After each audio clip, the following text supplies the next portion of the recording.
श्री स्वामी समर्थ. नमस्कार. देऊळगाथाच्या नवीन भागामध्ये आपलं सहर्ष स्वागत आहे. तर आज आपल्याबरोबर पॉडकास्टसाठी गेस्ट म्हणून आलेले आहेत डॉक्टर मंदारदादा कोल्हे आणि ह्यांच्याकडे शंकर महाराजांच्या प्रासादिक पादुका आहेत. ह्या पादुका त्यांना कशा प्राप्त झाल्या हे त्यांनाच विचारा. तर नमस्कार दादा, तुमचं ह्या पॉडकास्टमध्ये सहर्ष स्वागत आहे. जसं आम्ही सांगितलं की तुमच्याकडे शंकर महाराजांच्या प्रासादिक पादुका आहेत, तर त्या तुम्हाला कशा प्राप्त झाल्या ह्याच्याबद्दल आम्हाला थोडं सांगाल का? शंकर महाराजांचे शिष्य येल्लूबाई माने म्हणून एक प्रसिद्ध गायिका होत्या आणि त्या प्रसिद्ध गायिका ह्या ज्यावेळेस म्हणजे उतारवयामध्ये आल्या होत्या, तर त्यावेळेस महाराज त्यांच्याकडे शंकर महाराज 5-6 वेळा गेले आणि 5-6 वेळा गेल्यानंतर त्या कायम दुःखी असायच्या की अरे महाराज म्हटले काय झालं तुला दुःख होण्यासारखं काय झालं?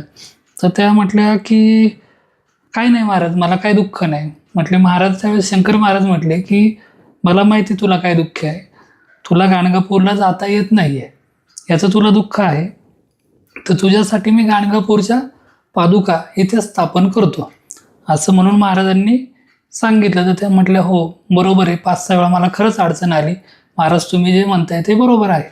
मग त्यावेळेस काय झालं की महाराज जाऊन आले आणि शुक्रवार पेठेमध्ये येल्लूबाई माने ही होती, ती मेटेवाड्यामध्ये राहायची. मेटेवाड्यामध्ये तिथे महाराजांनी त्या पादुका स्थापन केल्या. तर महाराजांनी त्या पादुका तिथे खाली एक पार बांधला होता आणि तिथे एक आपलं ह्याचं झाड होतं, औदुंबराचं झाड होतं. तर औदुंबराच्या झाडापाशी महाराजांनी त्या पादुका स्थापन केल्या आणि स्थापन केल्यानंतर त्या तिथे येल्लूबाई माने ह्या तिथे पूजन करायच्या. कालांतराने काय झालं की तो वाडा पडायला लागल्यानंतर तो वाडा रिडेव्हलपमेंटला गेला. तर तिथले जे मालक होते मेटे म्हणून, तर मग त्यांनी काय केलं की ते वाडा पाडला आणि ते वाडा पाडल्यानंतर तिथे जे औदुंबराचं झाड होतं, जिथे महाराजांनी सांगितलं होतं की इथे दत्ताचं वास्तव्य कायमस्वरूपी राहील, तुला गाणगापूरला इथून पुढे जायची गरज नाही असं ज्यावेळेस सांगितलं होतं. तर मग काय झालं त्यावेळेस की ते झाड हे अर्ध कट करावं लागलं, कारण त्याच्यावरती बांधकाम होणार होतं. आणि ज्यावेळेस मग ते झाड पाडलं गेलं तर त्याची एक 5 मोठी खोडं तिथे निघाली त्या झाडाची आणि बाकीच्या गोष्टी हे झाल्या. तर मग त्या 5 खोडांमधले 5ही खोड शंकरगीतेमध्ये एक पेंटर काका म्हणून उल्लेख येतो कडलासकरांचा. तर काही कालांतराने ते त्यांच्याकडे न्यावं असं ठरलं होतं. तर त्याच्यातली 3 खोडं त्यांच्याकडे गेली. एक खोड तिथे जमिनीखाली गेलं आणि एक खोड तिथे राहिलं होतं. तर मग एक खोड तिथे राहिल्यानंतर असं झालं की ते 2 ते 3 वर्ष त्या वाड्यातच राहिलं आणि तिथे एक पराग देशपांडे म्हणून एक माझा मित्र आहे किंवा शिष्य आहे असं काही म्हणा. तर तो माझ्याकडे आला आणि सर असं एक खोड आहे, याचं काय करायचं? तर नेहमीसारखं आपण साधनेमध्ये गेल्यानंतर महाराजांना विचारलं की ह्याचं काय होईल महाराज? तर महाराजांनी उत्तर दिलं की ह्याच्या तू पादुका कर आणि नानापेठेमध्ये तुला श्रीराम नावाचं हे दिसेल, तिथं पहिल्यांदा ते होईल. तर मी म्हटलं ठीक आहे असं उत्तर आलं. तर माझे एक मित्र होते, त्यांनी स्वामींच्या पादुका केल्या होत्या, थिटे म्हणून आहे. तर त्यांना मी विचारलं की ह्याच्या पादुका आहे तुम्ही कुठे केला? तर त्यांनी मला एक सदाशिव पेठेमधला गोष्ट सांगितली, तिथे जा. पण म्हटलं हे तर सदाशिव पेठ सांगतात ते आणि महाराज तर नानापेठ म्हणतात, मग आता हा गोंधळ होता. तरी पण मी म्हटलं एखाद्यास आपल्या मनाचा एखाद्यास भ्रम असू शकतो म्हणून सदाशिव पेठेच जावा असा विचार केला. तर तिकडे जाण्यासाठी अगोदर त्या ज्यावेळेस दत्त पादुका करायच्या असतात, कारण ते जे होतं गाणगापूरचं जे महाराजांनी सांगितलं होतं की त्या औदुंबरामध्ये गाणगापूरचं वास्तव्य आहे, तर दत्ताचं वास्तव्य आहे. तर दत्त पादुकांवरती शंखचक्र पद्मगदा हे सिम्बॉल्स असणं गरजेचं होतं. म्हणून मग ज्यावेळेस थिटे काकांनी मला सांगितलं इथे जा, तर मी तिथे गेलो. पण अनफॉर्च्युनेटली त्याच्याकडे तो फॉर्मॅटच होईना. आता म्हटलं हे कसं करायचंय? मग परत म्हटलं हे काहीतरी अडचण येते, तर महाराजांना समाधी मठावरती जाऊन परत एकदा विचारावं हे काय आहे. तर त्या दिवशी दुर्गाष्टमीचा दिवस होता. पादुका कट केलेल्या होत्या, फक्त कट केलं होतं, पण त्याच्या इम्बॉसिंग वगैरे काय झालेलं नव्हतं तर चिन्हांचं. तर शंकर महाराज मठात गेलो. महाराजांना म्हटलंय बघा ह्या पादुका अशाच राहतील, ह्याच्यावर काही चिन्ह होणार नाही. जर तुमची इच्छा एवढंच जर करायची असेल तर हे असंच कार्य होईल, तर तुम्ही मला आज विदिन एक 8 तासामध्ये मला ह्याचं उत्तर द्या. सर्वसाधारण दुपारी एक 12 ते 1चा टाइम होता. तर म्हटलं महाराज मी 8-9 वाजेपर्यंत ह्याचं काय सोक्षमोक्ष लावायचं तो तुम्ही लावा, मला काय ह्याच्यात माहिती नाहीये. आणि परत बाहेर पडलो. बाहेर पडल्यानंतर म्हटलं महाराजांनी आपल्याला सांगितलंय ना, तर एकदा नानापेठेमध्ये जाऊनच बघू श्रीराम काय सापडतंय का. तर नानापेठेत गेलो. नानापेठेमध्ये गेल्यानंतर असं झालं की एक दुकानात मी विचारलं की हे सिम्बॉल मला हे करायचं, कार्व करायचं, म्हणजे त्याच्यात प्रिंट करायचे. तर प्रिंट करायचे मग कसं करायचं. तर ते म्हटलं एक ठिकाणी तिथे जा. तिथे गेलो मी, तर तिथे नाव वेगळंच होतं. आता मी म्हटलं अरे हे तर इथे श्रीराम नावाचं काही नाही, पण संपूर्ण मार्केटमध्ये त्याच्याकडेच ते एम्बॉसिंग होत होतं त्या चिन्हांचं. मग त्याच्याकडे गेल्यानंतर म्हटलं हे असं होईल का. तर ते म्हटलं ही पादुका जी आहे तुमची स्मूथ नाहीये, तर त्याला स्मूथ करावी लागेल.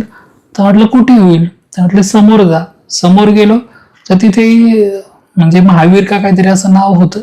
तर ते म्हटलं हे नाव महाराजांनी सांगितलं ह्याच्याशी काय मॅच होत नाही. तर तिथे मी विचारलं की हे स्मूथ करायची सरफेस हे तुमच्याकडे होईल का. तर त्या कारागिरांकडे इतकी कामं होती की ते म्हटले हे काय आम्ही करू शकणार नाही. पण तिथून एक महाराष्ट्रीयन म्हणजे त्यांचाच जो मालक होता तो महाराष्ट्रीयनच होता. तर तो म्हटला की माझं एक दुकान आहे, तिथे मी ते करून देतो. आणि तिथे गेल्यानंतर मग एक फोटो पाहिला मी, रामदास स्वामींचा होता आणि तिथे श्रीराम जयराम जय जयराम हे लिहिलेलं होतं. म्हणजे महाराजांनी जे सांगितलं होतं नानापेठेमध्ये पहिल्यांदा तिथे काम होईल आणि मग पुढच्या गोष्टी हालायला लागतील. तर मग ते श्रीराम नावाचा उल्लेख तिथे बरोबर तो महाराजांनी सांगितलं. तसं झालं. आणि त्यांनी ज्यावेळेस त्या पादुका घेतल्या तर त्या काही काळाकरता तो भावावस्थेत गेला की मी म्हटलं तुम्ही काय झालं. ते म्हटले मला एक सांगा, म्हटले हे पादुका कशा हे झाल्या. म्हटलं तुम्हाला काय ह्याच्यातलं कळतं. मी म्हटलं आपलं सर्वसाधारण व्यक्ती असेल तर विचारावं त्याला काय, ह्याला काय जाणवलं. उत्सुकता पण होती. तर त्यांना मी विचारलं तुम्हाला हे काय जाणवलं, ह्याच्यातली स्पंदनं काय जाणवली. तर त्यावेळेस ते म्हटले माझ्या आयुष्यामध्ये मी खूप दारू प्यायचो, खूप मटका खेळायचो, जुगारी होतो, म्हणजे खूप सगळ्याच गोष्टी खराब होत्या माझ्या आयुष्यामध्ये. तर मी एकदा बोबदेव घाटातून पुढे तो कुठेतरी चाललेला होता. मला वाटतं कानिपनाथाच्याच रोडवरती तिथे कुठेतरी होता तो. तर तिथे एक साधू आले, त्यांनी कफणी घातली होती. कफणी घातल्यानंतर ते म्हटले तुझं एक काम मी करतो, पण तुला हे सगळं सोडावं लागेल. गुन्हेगारी हे तुझ्या नशिबात लिहिलेलं नाहीये. तुला काम चांगलं करून तुला पैसे कमवायचे, हा तुझा मार्ग नाहीये. तर ते म्हटले ठीक आहे, तर मी हे सगळं सोडेल, पण म्हटले माझं काम 24 तासामध्ये झालं पाहिजे. तर ठीक आहे म्हटले 24 तासामध्ये होऊन जाईल ते काम, आणि त्यानंतर मात्र तुला हे सगळं सोडावं लागेल. हो सोडतो म्हटले. आणि सोडतो म्हटल्यानंतर ते म्हटले तुमचं नाव काय.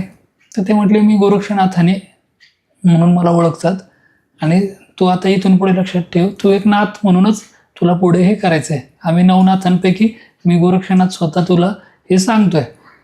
तर त्यावेळेस त्यांनी काही वस्तू हातामध्ये ज्यावेळेस दिल्या होत्या, तर त्यावेळेस जे मला जे फिलिंग आलं होतं, तर तेच फिलिंग ज्यावेळेस ज्या पादुका हातात घेतल्या, तर एक नाथ संप्रदायामध्ये जे आहे, तर त्याचा जर आशीर्वाद असेल तर त्याची जी स्पंदनं लागली पाहिजे, तर ती ही स्पंदनं या पादुकांमध्ये आलेली आहे.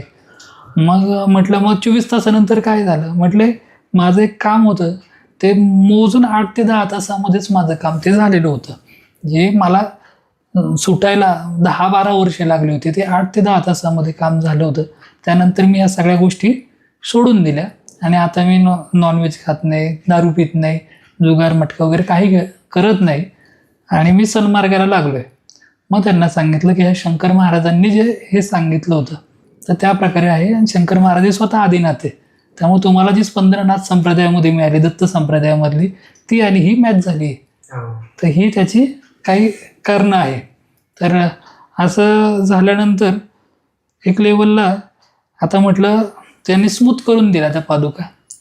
आता मग परत त्याच्याकडे गेलो, तर तो म्हटला हे जे एम्बॉसिंग करायचं ते फक्त मी एम्बॉस करतो, पण मी हे ड्रॉइंग नाही करत, तर त्याला तुम्हाला ग्राफिक डिझायनरकडे जावं लागेल.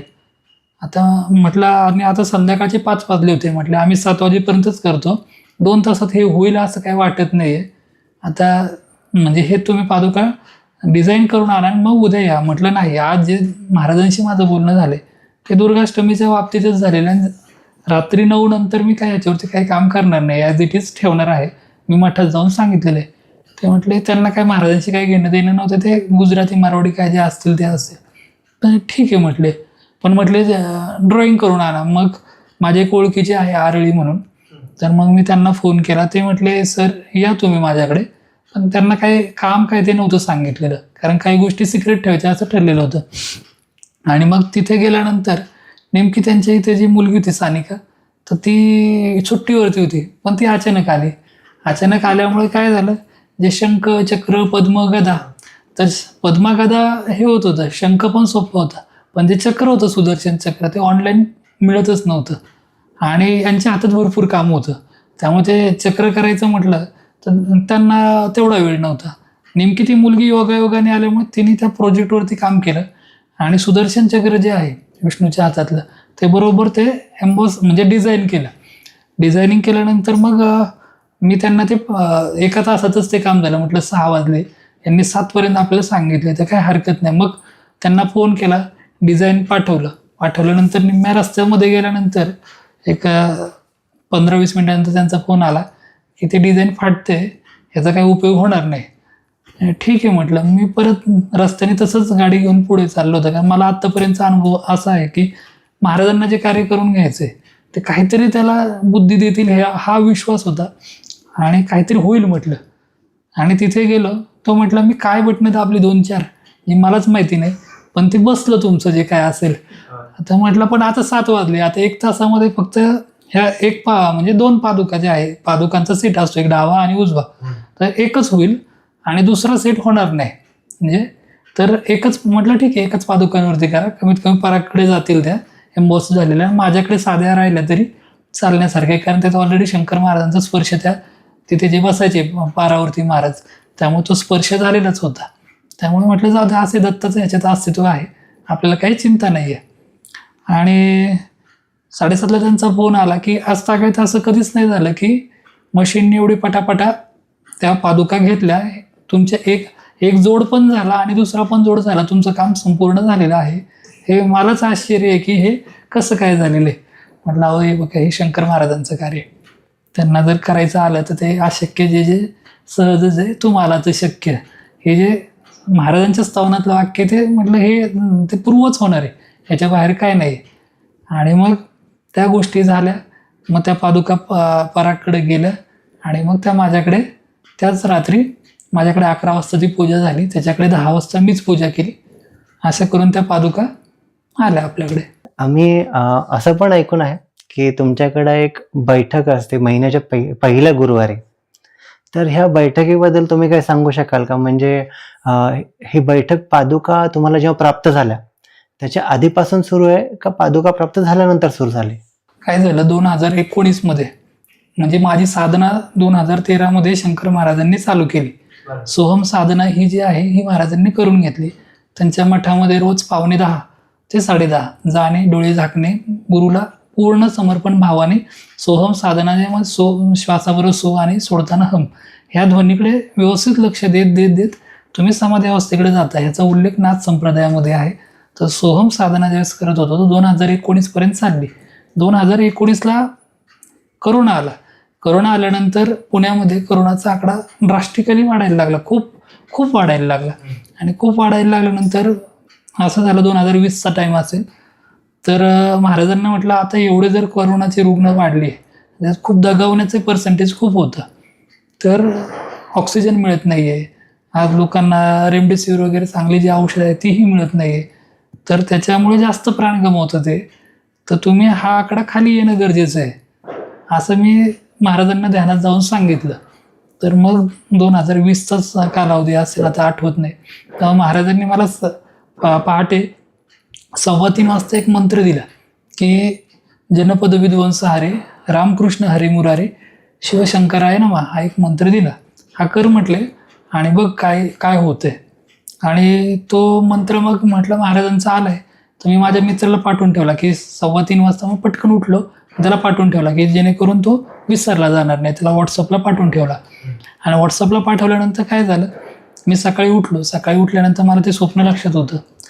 तर मी आंघोळ करून व्यवस्थित बसलो आणि तो मंत्र चालू केल्यानंतर मला 24 तासानंतर जो आकडा 7,000वरती पुण्याची संख्या होती ती 4.5वरती दिसली. 4.5ची ती 2.5वरती आली 3च दिवसामध्ये. तो मंत्र कार्य म्हणजे महाराजांनी जो दिला होता त्यांनी बरोबर ते कार्य केलं होतं. ह्याच्या अगोदरही महाराजांचे असे लाखो अनुभव बऱ्याच लोकांना आले होते, त्यातले काही आम्हालाही आले होते. म्हणजे ते गुरुपरंपरेने ती लोक आम्हाला भेटली होती जे महाराजांबरोबर राहिलेली होती, त्यांची माझी भेट झालेली होती. त्यामुळे महाराजांचा हा मंत्र चांगल्या पद्धतीने काम करतो हे निश्चित होतं. आणि मग मला एक फोन आला. माझे मित्र निमकर म्हणून होते, त्यांची बहीण कल्पना प्रभू देसाई जी चिपळूणला राहायची, तर तिचा ऑक्सिजन गेला होता 90च्या खाली, 88वरती आला होता. तर ते म्हटले काही महाराजांचा आदेश आहे का? तुम्ही म्हटले होते 3 दिवसापूर्वी की तो मंत्र आल्यानंतर संख्या कमी झाली. म्हटलं हा मंत्र संख्येसाठी मी सांगितलं होतं, पण तो ऑक्सिजन वाढवतो कसा कार्य करतो मला काय माहिती नाही. तर मग त्यांनी तो म्हटले असंही तिला ऑक्सिजन बेडच अवेलेबल नव्हते, ऑक्सिजन त्याच्याहून अवघड होतं. तर म्हटलं बघा करून. तर करून बघितला आणि 2 तासानंतर त्यांना हॉस्पिटलमधनं फोन आला की तुम्ही एक बेड खाली झोपण्या इतका असा एक बेड आहे, तर तो अधूनमधून तुम्हाला ऑक्सिजन देता येईल त्याच्यामध्ये. आणि ठीक आहे, मग ते गेल्यानंतर ऑक्सिमीटर ज्यावेळेस लावला गेला तर त्याच्यामध्ये तो ऑक्सिजन डायरेक्ट 98 झाला. त्यामुळे ते डॉक्टर पण म्हटले एकदा 90च्या खाली गेल्यानंतर जसा खाली जातो कोविडमध्ये, पण तुमचा वाढला कसं काय? मग त्यांनी सांगितलं असं मी गजानन महाराजांच्या फोटोसमोर बसून हा मंत्र केला होता. तर आणि त्या व्यक्तीवरती म्हणजे डॉक्टरांवरती आमची पूर्ण श्रद्धा आहे, त्यामुळे काही प्रश्न नव्हता. मग ते झालं आणि मग असं बऱ्याच जणांना तो मंत्र दिला गेला जे आमच्या ग्रुपमध्ये होते. एकही व्यक्ती दगावला नाही. आता हे केवळ स्वामी शंकर महाराजांचीच कृपा, त्याच्यामुळे ही गोष्ट घडली. मग महाराजांना म्हटलं आता हे इथपर्यंत कार्य तर तुम्ही घेताय, आता पुढे काय? तर महाराजांनी मग एक दिवशी स्वप्नात येऊन सांगितलं, स्वामी महाराज स्वतः आले आणि म्हटले बाळा आता माझं कार्य तुला करायचं आहे. म्हटलं धर्माचं कार्य असेल. धर्माचं कार्य ज्यावेळेस शब्द आला तर मला ते सकाळी कळालं की माझा तसाही पत्रिकेचा अभ्यास झालेला होता आणि बरेच ह्याच्या अगोदर काही लोक येऊन गेले होते, पण मी त्यांना असं काही गोष्टी सांगितलं होतं, हे करा, ते होईल तुमचं कार्य. आणि स्वामींच्या कृपेने ते व्यवस्थित होत गेलं. आणि मग काय झालं की लोक खूपच वाढायला लागले. मग म्हटलं प्रत्येक गुरुवारी यांना एक वेळ द्यावा आणि गुरुवारी यांचं चालू करायला काय हरकत नाही, कारण स्वामींनी सांगितलं धर्माचं कार्य तुला करायचं आहे. आणि चालू झाल्यानंतर अनेकांना प्रचिती येत गेली, म्हणजे त्यांची पत्रिका पाहणे, त्याचा उपाय करणे, असं करत करत बऱ्याच जणांना मूलबाळ न होणे हे समस्या सुटल्या, बऱ्याचशा समस्या सुटल्या. त्याबरोबर काय त्यांना मेडिकल काउन्सिलिंग लागत होतं, कारण माझा डॉक्टरी वैद्यकीय पेशाचा पण अनुभव होता. त्यामुळे त्याही गोष्टी आणि आध्यात्मिक गोष्टी ह्या दोन्हींचा व्यवस्थित संगम केल्यामुळे अनेकांना त्याचा खूप चांगला फायदा झाला. आणि मग आता अशी स्थिती नंतर झाली की हे खूप वाढत गेल्यानंतर एक लिमिटला मग मी घर बदलल्यानंतर आता दर महिन्याच्या पहिल्या गुरुवारी संध्याकाळी 5 ते 8 इथे टोकन असतं. सर्वसाधारण 100 ते 150 पत्रिका इथे पाहिल्या जातात आणि जवळपास संध्याकाळी 5ला जर दरबार चालू झाला तर 12-12:30पर्यंत चालतो. नॉनस्टॉप 7.5 तास चाललेला हाच स्वामींचा दरबार आहे. आणि ह्या दरबारामध्ये अनेकांचं कल्याण झालेलं आहे. त्या दरबारामध्ये असं आहे की ज्यावेळेस स्वामींनी सांगितलं होतं किंवा महाराजांची शिकवण आम्हाला तीच आहे की हे धर्माचं कार्य आहे. मग धर्माचं कार्य म्हटल्यानंतर त्याच्यात काही पैसा तुम्हाला घेता येत नाही. अनेक लोकांचं इथे कल्याण झाल्यानंतर ते माझ्याकडे आले की तुमच्या कृपेमुळे आम्हाला हे मिळालं, तर ह्याच्या बदल्यात आम्ही काही देऊ का? म्हटलं स्वामींनी सांगितले धर्माचं कार्य आहे. आणि स्वामी शेवटपर्यंत लंगोटीवरती राहिले होते एका, म्हणजे महाराजांनी कधी द्रव्य साठवणूक हा काय प्रकार स्वामींचाही नव्हता आणि शंकर महाराजांचाही नव्हता. आणि ज्यावेळेस आपण बघतो की आपले गुरु जर सद्गुरू अशा पद्धतीने वागले आहे, निस्वार्थी वागले आहे, तर मग आपल्यालाही कुठल्याही पैशाचा मोह नाही झाला पाहिजे. आणि त्याच ह्याच्यावरती आजपर्यंत कार्य चालू आहे की पत्रिका येतात, पत्रिका पाहिल्या जातात, कोणाकडून 1 रुपया घेतला जात नाही आणि देवासमोरही पैसे इथे ठेवून दिले जात नाही. त्याच्यानंतर तुमचं कामही झालं तरी इथे तुम्हाला 1ही रुपया इथे द्यायचा नसतो, कारण महाराजांची ती शिकवण आहे की नाही इथे काही आपल्याला घ्यायचं नाही. प्रसाद आणतात लोक, प्रसाद इथे ठेवतात, तो वाटला जातो. तुम्ही फार तर फार महाराजांच्या प्रित्यर्थ तुमचं काम झालं काही प्रसाद आणायचा असेल तर आणू शकतात, तेवढीच फक्त इथे अनुमती आहे. पण इथे पैशाचा कुठलाही म्हणजे लेन देन हा काही प्रकार होत नाही आणि होणारही नाही, अशी ही महाराजांची शिकवणूक आहे. जसं तुम्ही सांगितलं की महिन्याच्या पहिल्या गुरुवारी तुमच्या इकडं मोठी बैठक असते, तर मग त्या बैठकीमध्ये जर कोणाला यायचं असेल तर त्यांनी कसं यायचं, म्हणजे त्याची काय प्रोसिजर वगैरे आहे का? त्याची प्रोसिजर म्हणजे इथे स्टेट बँक नगर सोसायटी H5 हा पत्ता आहे इथला. आणि सर्वसाधारण 4:45 पर्यंत यावं. 4:45 पर्यंत टोकन हे उलटे असतात जेवढे असतात, आणि नंतर 5 नंतर जे रेग्युलर येतात लोक त्यांचे ते चालू होतात. तर इथे काही फोन करून यायची गरज नाही किंवा काही नाही, डायरेक्ट आला इथे पहिल्या गुरुवारी दर महिन्याच्या. इथे सेवेकरी असतात, ते टोकन देतात, ते घ्यायचं. स्वामींसमोर सगळ्यांसमोरच प्रश्न विचारले जातात आणि एका साईडला दर्शन आणि दुसऱ्या साईडला प्रश्न असं चालू राहतं. आणि मग त्याच्यातून जे काही उपाय असतात, मग ते ग्रहांचे उपाय असतील किंवा कुठली देवता त्या कार्याशी संलग्नित असेल, म्हणजे बुद्धीची देवता शारदा आहे, सरस्वती आहे, त्याच्यानंतर गणपती आहे, तर त्याच्या रिलेटेड उपाय दिले जातात. जसं लक्ष्मी असेल, जी पैशाची देवता आहे, महालक्ष्मी असेल, तर ते देवतेंचे वेगवेगळी स्तोत्र असतील. आणि त्याबरोबर जे आपण हे म्हणतो तिथला जो ग्रह आहे तो काय खराब आहे का तोही पाहिला जातो. तर वेगवेगळ्या शांती ज्या असतात, तर त्याच्यामध्ये जे ओळखीचे तुमचे ब्राह्मण असेल त्यांच्याकडून त्या शांती कराव्यात. आम्ही कुठल्या ब्राह्मण व्यक्तीचा रेफरन्स दिला जात नाही. तुमच्या जवळच्या एरियामध्ये जे काही गुरुजी असतील तर तिथे जाणे, त्यांना विचारणे, तर त्या शांती झाल्यानंतर त्याचे काही इफेक्ट चांगले येतात. जसं काल सर्पयोगाची शांती असेल, त्याच्यानंतर आश्लेषाची शांती असेल, अशा बऱ्याचशा शांती असतात. अनिष्टकारक ग्रह जे असतात तर त्यांच्या शांती वेगवेगळ्या केल्या जातात. तर त्याने काय होतं, या सगळ्या उपायांनी दैविक आध्यात्मिक हे जे उपाय असतात ते माणसाला पॉझिटिव्ह विचारसरणीकडे नेतात आणि कुठेतरी ते देवतेचं साह्य ज्यावेळेस तुम्हाला मिळतं तर तुम्ही त्या प्रश्नातून हळूहळू मोकळे होतात.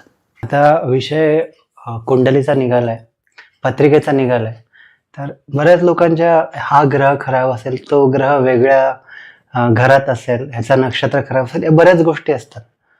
पण असा कुठला मंत्र किंवा स्तोत्र किंवा पोथी असं काय आहे का जे न्यूट्रल आहे, जे वाचल्याने नक्कीच तुम्हाला फायदा होईल? म्हणजे आजकाल सगळे लोक पैशाच्याच मागत, तर असं काय आहे का जे वाचल्याने तुम्हाला हमखास पैसे किंवा लक्ष्मी प्राप्त होऊ शकते, असं म्हणूया? महालक्ष्मीचा ओम श्रीम श्रीये नमः हा जो महामंत्र आहे, तर ह्या मंत्राचं जर तुम्ही रोज जर 108 वेळा कमलगट्टा जो असतो त्याच्या माळेवरती जर हे केलं, काय त्या म्हणतात, नामस्मरण केलं, हातपाय धुवून सुचिरभूत होऊन व्यवस्थित केलं, आणि त्याबरोबर महालक्ष्मी अष्टक जर रोज त्या घरातल्या स्त्रीने म्हटलं, आणि त्याचबरोबर सत्कर्म जर त्याच्याबरोबर झाले, म्हणजे सत्पात्रीदान असेल किंवा हे असेल, तर ह्याचा इफेक्ट असा येतो की तुम्हाला लवकरात लवकर ते पैसा मिळवण्यासाठी जास्त फायदेशीर राहतात. तुम्ही हे जे सांगितलं हे फक्त स्त्रियांनीच वाचावं का महालक्ष्मी अष्टक, का पुरुषांनी वाचलं तरी? अष्टक पुरुष पण वाचू शकतात. आणि ओम श्रीम श्रीये नमः हा जो बीज मंत्र आहे, तर श्रीम हा बीज मंत्र आहे, जो महालक्ष्मीचा बीज मंत्र आहे, तर तो लक्ष्मी अट्रॅक्ट करण्यासाठी खूप चांगला मंत्र आहे. म्हणून ज्याला जप करायचा असेल तो ओम श्रीम श्रीये नमः हा महालक्ष्मीचा मंत्र केला तर त्याचा फायदा चांगला होईल, आणि तो पुरुषही करू शकतो आणि स्त्री पण करू शकते. ओम श्रीम श्रीये नमः. आता आपण थोडा मूळ विषयाकडे पण जाऊया. आता जशा तुमच्याकडं शंकर महाराजांच्या प्रासादिक पादुका आहेत आणि तुम्हाला शंकर महाराजांचे नक्कीच काही दिव्य अनुभव आले असतील, तर त्याच्याबद्दल आपण काही बोलूया का? थोडे अनुभव आम्हाला सांगू शकाल का तुम्ही? हा सांगतो. तर हा सर्वसाधारण 2017 किंवा 2018चा कालावधी असेल, ज्यावेळेस शंकर महाराजांनी सोम साधना शिकवली होती की बाबा ही सोम साधना असे असे आहे, महाराजांनी शिकवली किंवा पुस्तकात वाचली होती, तर त्या पद्धतीने चालू होतं. तर एक दिवशी शंकर महाराज मठामध्ये मी गेलो होतो. तर गेल्यानंतर एक पूर्ण भगवा वस्त्रधारी मनुष्य तिथे आला आणि त्याच्या हातात 2 खूप जाड अशा, एवढ्या जाड जवळपास अगरबत्ती होत्या. म्हटलं अरे तर त्यांनी माझ्याकडे एक अगरबत्ती दिली. ते म्हटले तुझं काम स्वामींकडे आणि माझं काम शंकर महाराजांकडे म्हणजेच मारुतीकडे आहे. इथे मी मारुतीच्या इथे मला हे करायचंय. तर तो व्यक्ती सर्वसाधारण 55 वर्षाच्या आसपासचा असेल, चांगला हट्टाकट्टा होता, व्यवस्थित होता. मी म्हटलं तुम्ही आणलं, आपण काय म्हणतो आता एवढ्या अगरबत्ती आणल्या देवासाठी तर त्यांनीच लावल्या पाहिजे आणि त्याचंच भलं होईल. तर म्हटलं अहो ते तुम्ही आणल्या मग तुम्ही का नाही लावते स्वामींपाशी. तर म्हटले नाही, मला जे सांगितले ते तुला एवढंच सांगतो, माझं अगरबत्ती इथे लावायची आणि तुझं स्वामी गुरु आहे तर तू स्वामींपाशीच लाव आणि मला ह्याच्या पुढे विचारू नको. तू हा अधिकार तुला नाहीये, अजून तुला त्याचं ज्ञान नाहीये, वेळ आल्यानंतर कळेल असं ज्यावेळेस ते म्हटले. ठीक आहे म्हटलं, आता आपण त्यावेळेस काय आपल्याला काही कळत नव्हतं. आणि ती मी अगरबत्ती तिथे पेटून लावली आणि त्या मागे वळून बघतो तर त्यांनी अगरबत्ती लावली होती, पण ती व्यक्ती मठाच्या याच्यामध्ये कुठे परिसरामध्ये नव्हते. तर हा पहिला मोठा अनुभव आला की नाही, हे काहीतरी वेगळं आहे शंकर महाराजांचं. आणि ज्यावेळेस महाराजांची अष्टमी जी असते, दुर्गाष्टमी, तर समाधी दिवस जो असतो तो वैशाख शुद्ध अष्टमीला येतो. तर वैशाख शुद्ध अष्टमीला एक असाच अनुभव आला होता की पूर्वी असे स्टेप्स होते, तिथे आम्ही बसलेलो होतो. आता तिथे स्टेप्स नाही, पूर्वी स्टेप्स असायच्या आणि तिथे बसलेलो होतो. तर एक माणूस आला आणि त्याच्या हातात सिगरेट होत्या. तर ते म्हटलं तुमच्या मागचा माणूस कुठे गेला. तर म्हटलं नाही, म्हटलं आम्ही तर 10 मिनिटापूर्वी त्याला दिले होते आणि आम्ही अर्धा तास बसलेलो होतो. तर म्हटलं तो माणूस कुठे गेला. म्हटलं मला तर काही माहिती नाही बाबा, आम्ही तर अर्धा तास बसलो, तू 10 मिनिटं म्हणतोय, तर हे काय कळत नाही. म्हटलं नाही, म्हटलं त्यांनी मला एक शिवी दिली आणि ती महाराज जी नेहमीची शिवी देतात तर ती शिवी दिली गेली होती. हो, असं जी काही जी शिवी आहे ती दिली गेली होती. आणि म्हटले आत पण मीच आहे बाहेर पण मीच आहे, तुला लावायला काय होते. पण मी खूप घाबरलो. म्हटले मी आत गेलो पण तिथे 2 जागा होत्या लावायच्या. पूर्वी शंकर महाराज मठाची जिथे खिडकी आहे त्या खिडकीच्या बाजूला पण सिगरेट लावल्या जायच्या आणि बाहेरच्या साईडला जिथे मारुती तिथे पण लावली जायची. तर अशा 2 जागा होत्या. तर 2 जागांपैकी कुठे म्हणून विचारण्यासाठी तुम्हाला आलो की तुमच्या मागची व्यक्ती कुठे गेली का सांगून किंवा काय. म्हटले बघ, हे तुला जे झालंय हे 4थ्या डायमेन्शन मध्ये म्हणतात. जे माझं वाचन झालंय त्यानुसार हे 4थ्या डायमेन्शन मध्ये येतं. 4थ्या डायमेन्शन मध्ये फक्त सद्गुरू राहतात आणि ज्याच्याकडून काम करून घ्यायचे त्याची तेवढंच फक्त हे राहतात. त्याच्यामध्ये बाकीचे जे आहे आपण जे 3 डायमेन्शनल मध्ये येतो त्याचा काही संबंध येत नाही. म्हटलं त्यामुळे आता तुला जिथे लावायचंय तिथे लाव बाबा, शक्यतो महाराजांच्या त्या खिडकीच्या बाजूला लाव, त्यांच्या मूर्तीकडे बघून असं बाहेरून, तर ते जास्त संयुक्त राहील. हा एक अनुभव आला होता शंकर महाराजांचा.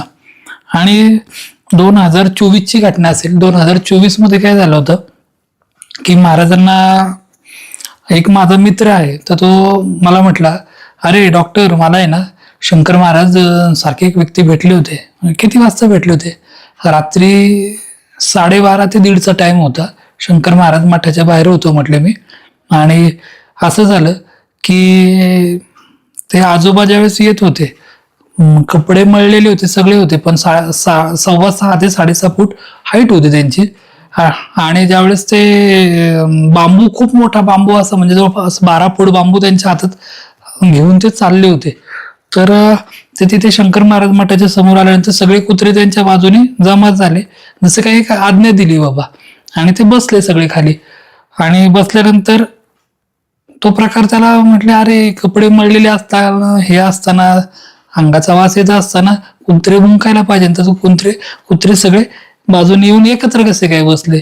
आणि त्यांनी फक्त असं केल्यानंतर ते कुत्रे बाजूला पण गेले. जो प्रकार म्हणजे त्या व्यक्तीला प्राण्यांची भाषा कशी येत असेल असा मला प्रश्न पडला. आणि त्यांचा ऑर्डर कशी ते कुत्रे फॉलो करतात हा एक प्रश्न पडला. म्हणून म्हटलं चौकशी करावी. तर माझा मित्र जयराज म्हणून आहे, मग त्याने तिथे हारवाले बसतात मठाच्या बाहेर, तिथली एक तुटलेली एक खुर्ची होती, त्यांना ती दिली. म्हटले का रे बाबा, काय विचारायचंय. म्हटले बाबा तुम्ही कुठून आला एवढ्या रात्रीचं. नाही म्हटलंय, पुण्यात एक कैलास स्मशानभूमी आहे, तिथून मी आलेलो आहे. त्याला थोडंसं ते कैलास नाव ऐकल्यानंतर थोडंसं 50% वाटलं हे काहीतरी वेगळं आहे. म्हणून त्यांनी परत इंटरॅक्शन वाढवलं त्यांच्याशी. मग थोडंसं त्यांनी बोलले, अरे आजकाल असं चाललंय तसं चाललंय, काही गोष्टी सांगितल्या. म्हटले अरे पण तुझे दिवस खराब चालू आहे मला माहिती आहे म्हटले, तर मला तुला पैसे द्यायचे, तर मग मी काय करतो म्हटले, काहीतरी काळ तुला देतो म्हटले. आणि त्यांच्या खिशात काय नव्हतं आणि अचानक हात घालून त्यांनी चांदीची देवी, महालक्ष्मी असेल किंवा काय, आता ती देवी होती, तर हे तुझ्याकडे ठेव म्हटले. तर तो म्हटला महाराज मला हे नकोय म्हटले, जे काय आहे ते देवकृपेने आहे, व्यवस्थित आहे, आहे प्रश्न आहे, आर्थिक अडचणी आहे, पण सुटतील बाबा. तर म्हटले नाही, मला तुला काहीतरी द्यावं लागेल कारण तू मला दिलेलं आहे. तर मग त्यावेळेस जरा परत प्रश्न पडला. ठीक आहे म्हटलं, मग तसं असेल तर मी जे तू मला दिला ते तुम्ही मला द्या. ठीक आहे म्हटले, मी देतो तुला. आणि कर हात पुढे म्हटले. हात पुढे केला तर हातात काय नव्हतं, त्यांनी हात असा वरती आकाशाकडे केला आणि असा सोडला, आणि त्याच्या हातात एक लाल फुल पडलं, गुलाबाचं फुल. तर त्या दिवशी तो दुपारी शंकर महाराज मठात गेला होता आणि त्याने महाराजांना एक लाल फुल वाहिलेलं होतं, गुलाबाचं लाल फुल वाहिलेलं होतं, बरोबर गुलाबाचं तेवढ्याच आकाराचं ते फुल त्यांनी हे केलं. बरं म्हटले, तुला दिलं पण तुझा मित्र जो आहे मागे त्याला पण काहीतरी द्यायला पाहिजे, त्याला असं वाटायला नको की तुलाच दिलं. ये रे म्हटले, तू पण ये. असा हात केला, हात फक्त असा हे केला आणि परत असं सोडून दिला, कर हात खाली. तर त्याला पण एक लाल फुल ऑन द स्पॉट त्यांनी ते त्यांच्या ज्या काय सामर्थ्याने असेल ते आणलं होतं. मग ते आणल्यानंतर आमच्या मित्राच्या मनात प्रश्न की अरे डॉक्टरला फोन केला असं तर बरं झालं असतं, डॉक्टरला ह्या गोष्टीची, महाराजांची खूप आवड आहे, शंकर महाराजांशी जाणं रोज आहे, बोलणं चांगलं आहे. तर मग मला त्याचं मनात राहिलं, पण त्यांनी त्यावेळेस पण सांगितलं की नाही होऊन जाईल, काय अडचण नाही. 2 दिवसानंतर त्यावेळेस थंडीचे दिवस होते, तर मुलाच्या अंगावरती पांघरून टाकण्यासाठी मी हे केलं, म्हणजे माझ्या जुन्या घरी टाकायला गेलो तर शंकर महाराज असे जवळपास एक 6-6.25 फूट शंकर महाराज समोर उभे होते प्रत्यक्ष, आणि पान खात होते आणि डोळे लालसर होते.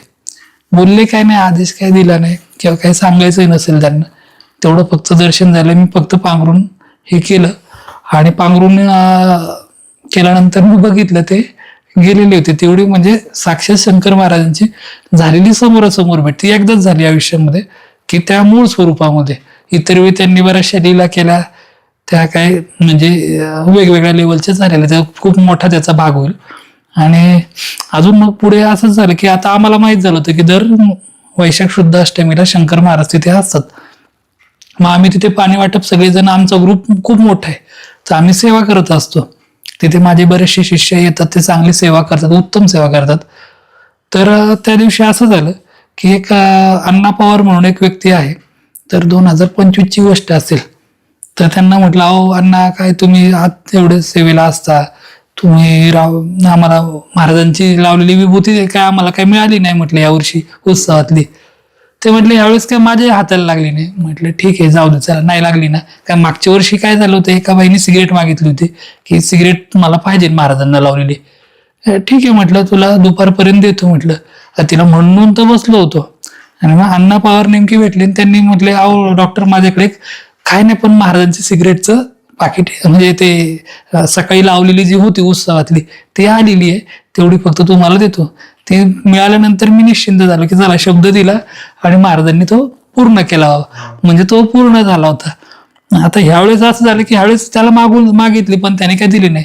त्याला मी डायरेक्ट उत्तर दिलं, ठीक आहे अण्णा, तू देणार नाही ना तर महाराज देतील म्हटलं, तू काळजी करू नको म्हटलं, महाराज ही विभूती देणार म्हटलं. आणि झालं असं की आम्ही पाण्याचे जार एकावरती एक ठेवलेले होते, आणि असं बोलल्यानंतर 1 तासाभरानंतर म्हणजे तिथे असलेल्या बऱ्याच सेवेकऱ्यांनी असा अनुभव घेतला की तीव्र सिगरेटचा आवाज चालू झाला फास्ट मध्ये. सगळेजण इकडे तिकडे बघतात आणि सिगरेटचं खूप लांब होतं आणि आमचं पाणी वाटप सेवा खूप लांब होते.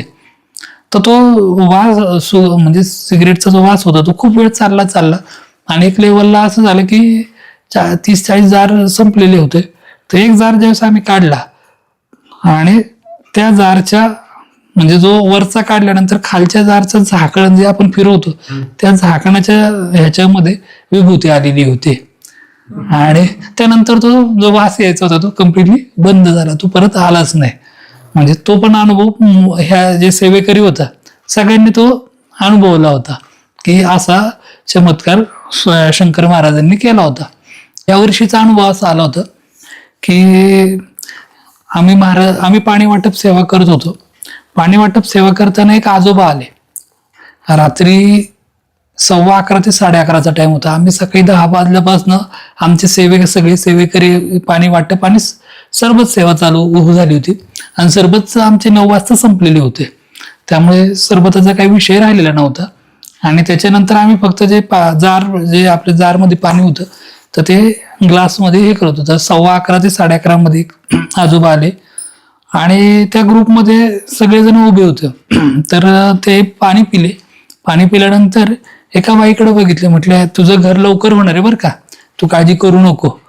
मला माहिती तुझं या सगळ्यांचं घर झालंय पण तुझं घर झालेलं नाही.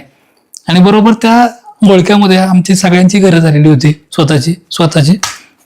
ती एकमेवच भाड्याच्या घरात राहत होती. आणि आता गुरुकृपेने तिचा 2 दिवसापूर्वी एक जो चेक आहे तो चेक देण्यात आलेला आहे घराचा. आज म्हणजे महाराजांनी जे सांगितलं लवकरच होणार आहे तर ते काम महाराजांनी जसं सांगितलं तसं पूर्ण केलं. बरं, त्या 91 वर्षाच्या आजोबांचं म्हणजे पेहराव असा होता की धोतर होतं आणि बंडी होती, असा पेहराव होता.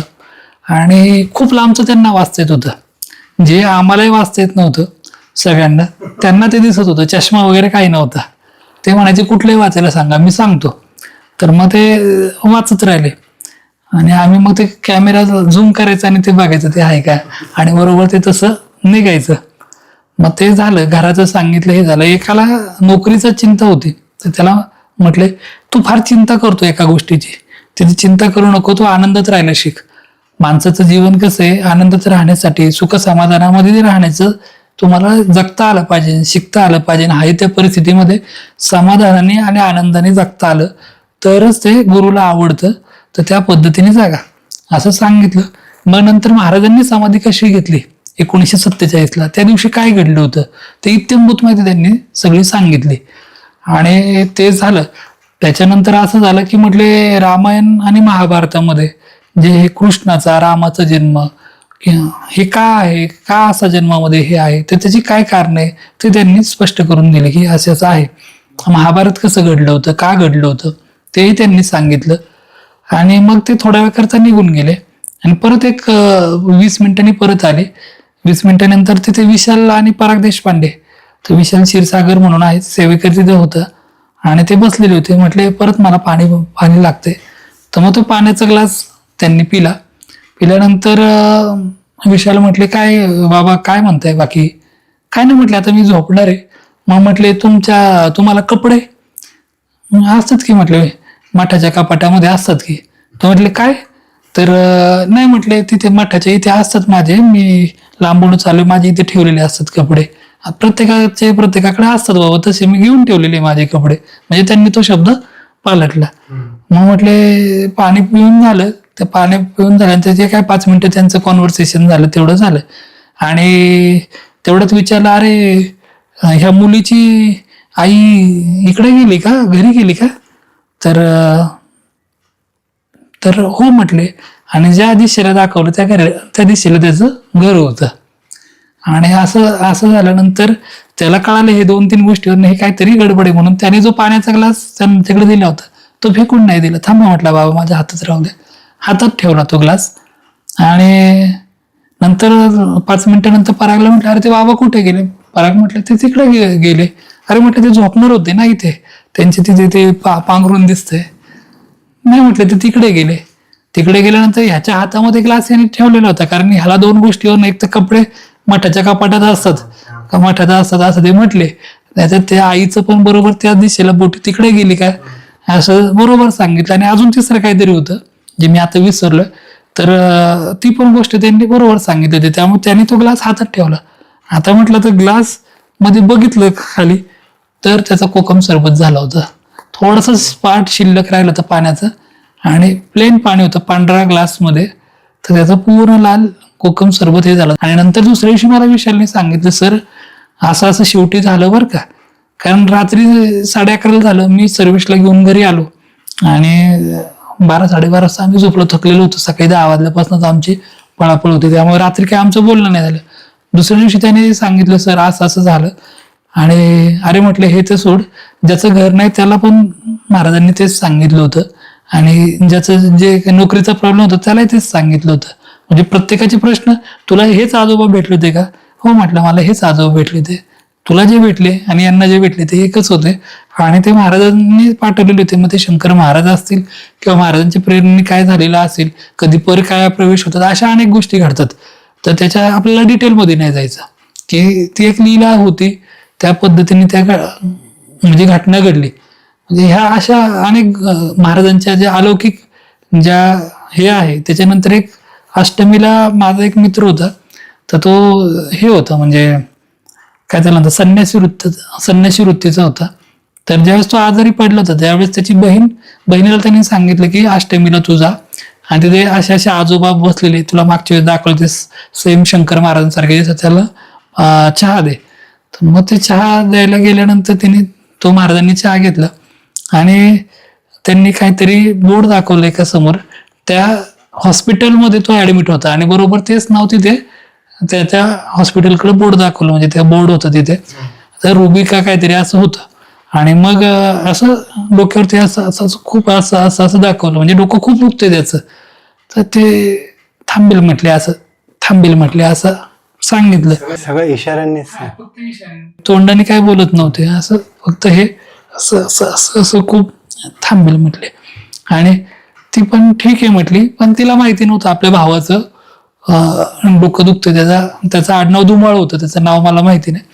तर धुमाळ ज्यावेळेस, म्हणजे धुमाळ काकूंचा तो मुलगा, तर धुमाळ काकूंच्या मुलाचं जे शेवटच्या वेळेस तो हॉस्पिटलमध्ये होता, आणि ते ज्यावेळेस गेली तर त्यावेळेस त्याचं डोकं हे दुखत होतं, आणि ते थोड्या वेळाने महाराजांनी सांगितलं तसं ते थांबलेलं होतं. म्हणजे ह्या लीला महाराजांच्या अशा अनेक आहेत, त्यातल्या ह्या महत्वाच्या लीला तुम्हाला सांगितल्या. खूप छान वाटलं दादा हे सुंदर अनुभव ऐकून. आपल्याला हा व्हिडिओ कसा वाटला ते आम्हाला कॉमेंटमध्ये सांगा, आणि डॉक्टरांकडनं अजून काही अनुभव ऐकायचे असेल तर तेही आम्हाला कॉमेंटमध्ये सांगा. आणि सरांचा मी नंबर आणि पत्ता डिस्क्रिप्शनमध्ये, त्याचबरोबर कॉमेंट बॉक्समध्ये जाईल. श्री स्वामी समर्थ.